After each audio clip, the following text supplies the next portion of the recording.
सकल बन फूल रही सरसों, आमिर खुसरो की इस मशहूर कव्वाली को तो आपने सुनी होगी, जो उन्होंने अपने पीर निज़ामुद्दीन औलिया हज़रत निज़ामुद्दीन औलिया के लिए लिखी थी।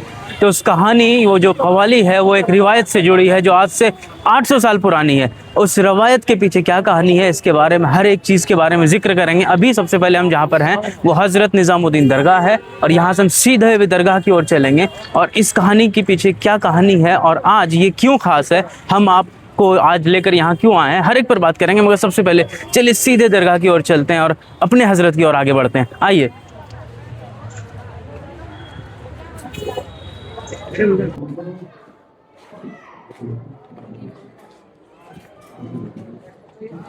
आज बसंत है, आज बसंत है, इसलिए इस खास मौके पर हम निज़ामुद्दीन दरगाह आए हैं, जहाँ पिछले 800 साल से इस बसंत को मनाया जाता है।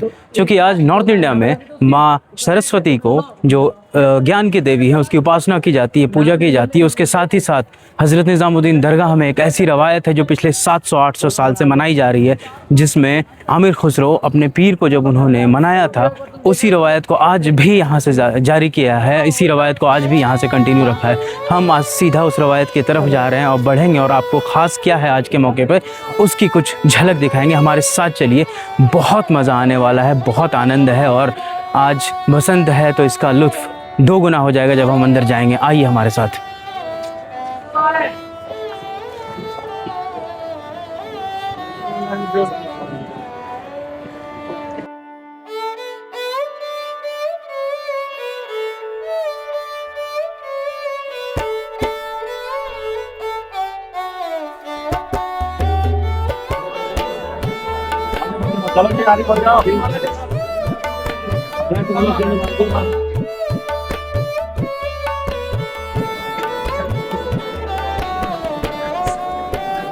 चलिए भाईजान, आगे बोलो, आगे चलिए चलिए।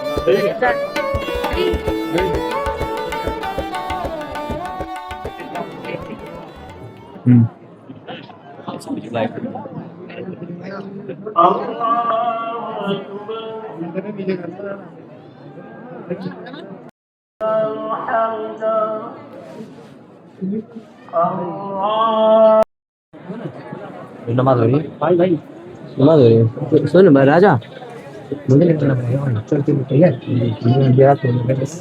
ठीक है, आराम से वीडियो बनानी है।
बताओ कहाँ जाओ।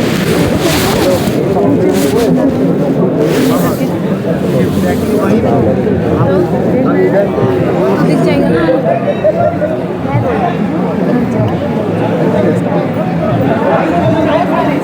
ये भीड़ इतनी ज़्यादा है कि यहाँ पैर रखने तक की जगह नहीं है, फिर भी हम कोशिश कर रहे हैं कि आपको ज़्यादा से ज़्यादा यहाँ की झलक दिखा सकें।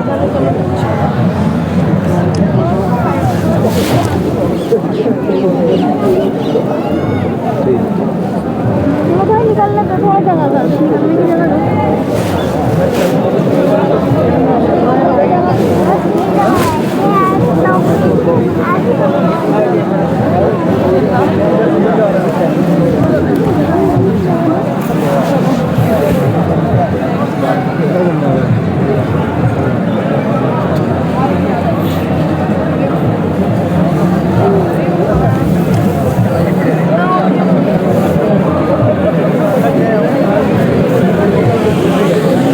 तो ये कहानी है आज से तकरीबन 700-800 साल पहले। कहते हैं कि हज़रत निज़ामुद्दीन औलिया, उनकी अपनी कोई संतान नहीं थी, उनके अपने कोई बच्चे नहीं थे, तो उनकी एक बहन थी जिनके बेटे को वो अपना सब कुछ मानते थे, अपना संतान मानते थे, अपना बेटा मानते थे। तो एक रोज़ क्या हुआ, एक रोज़ कहते हैं कि उनका जो भांजा था हज़रत निज़ामुद्दीन औलिया का, उनका इंतकाल हो गया। और उसके बाद ख्वाजा साहब बहुत उदास रहने लगे। बहुत तरकीबें की गई कि उन्हें हंसाया जाए, उन्हें फिर से वापस ज़िंदगी में उसी तरह लाया जाए जैसे वो पहले थे, मगर उनके भांजे का जाने का जो गम था उन्हें दिल से लग गया। और उसके बाद जैसे मानो कायनात रूठ गई। अब आमिर खुसरो, अगर उनके पीर रूठे हुए हैं तो वो कैसे खुश रह सकते थे। तो वो पीर मनाने की बारी आई, अब उन्होंने सब कुछ कर दिया। तो एक रोज़ कहते हैं यहीं यमुना के किनारे वसंत का मौसम था, कुछ स्त्रियां, हिंदू स्त्रियां जा रही थी सुबह सुबह पीले वस्त्र पहन के, हाथ में सरसों के फूल लिए हुए यमुना की तरफ जा रही थी। तो हज़रत आमिर खुसरो उनके पास जाते हैं। उन्होंने पूछा कि आप कहाँ जा रही हैं आखिर इस ड्रेस में, इस लिबास में। वो नाचते गाते जा रही थी यमुना की तरफ। तो उन महिलाओं ने कहा कि हम अपने ईश्वर, अपने पीर, अपने दाता को मनाने के लिए जा रहे हैं, उनके खुश करने के लिए जा रहे हैं, और हम नाचते गाते जाते हैं। और ये सरसों जो है हम उनके ऊपर अर्पित करने जा रहे हैं, चढ़ाने जा रहे हैं, ताकि जो हमारे ईश्वर, हमारा भगवान है, वो खुश हो जाए। ये सुना आमिर खुसरो ने, हज़रत ने ये सुना और उन्हें लगा कि उन्हें एक रास्ता मिल गया। अब उन्होंने यही चीज़ करने की ठान ली कि अब ऑब्वियस सी बात है कि अगर वो महिलाएं अपने ईश्वर को मना सकती हैं तो उनके भी तो पीर उठे हुए थे। तो इस रास्ते से वो अपने पीर को मनाने निकल पड़े। कहते हैं आमिर खुसरो एक महिला का वस्त्र धारण करके, साड़ी लपेटकर, पीले रंग की और सरसों लेकर हज़रत निज़ामुद्दीन औलिया के पास पहुँचे, और वो सरसों का फूल उन्होंने उनके कदमों पे रख दिया और वहाँ गाने लगे, सकल बन फूल रही सरसों। उसके बाद मानो ये जो कायनात जो उदास बैठी थी हज़रत निज़ामुद्दीन औलिया के उदास होने पर, वो खिलखिला गई और बसंत यहाँ निज़ामुद्दीन बस्ती में झूम उठा।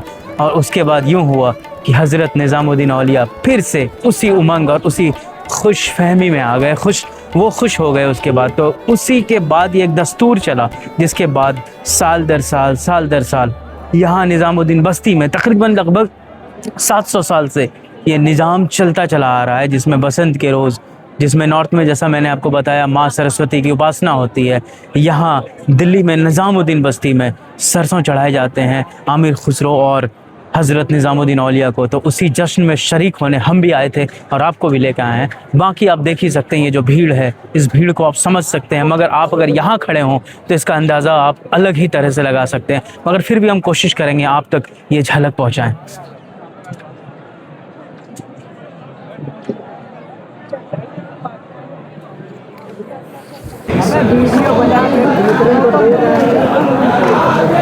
ऊपर देख, वुमेन एम्पावरमेंट।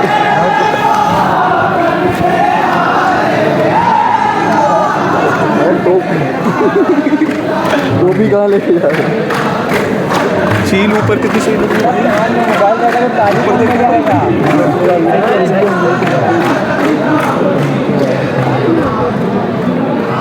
जनक शर्मा हाथ डाले।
अगर आप एक बार यहाँ पे मैं आपको दिखाऊँ।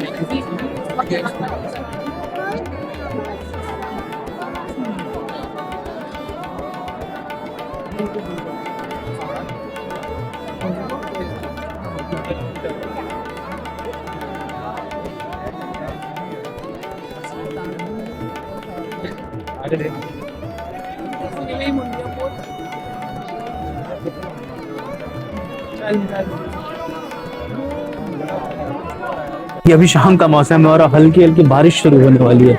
अब इसके बाद जब चादर यहाँ पोशी हो जाएगी, चादर पोशिश के बाद हवाली होने वाली है, लेकिन उससे पहले तकलीफ ये है कि बारिश है, इसे कैसे, अब ये चैलेंज बनता चला जा रहा है। फिर भी देखते हैं, हम खड़े रहने की कोशिश करते हैं यहाँ पे।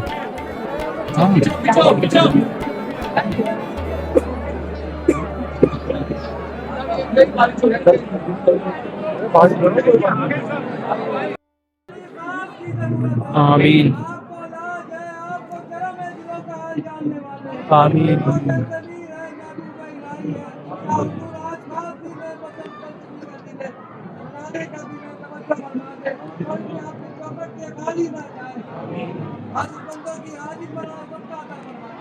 आमीन आमीन।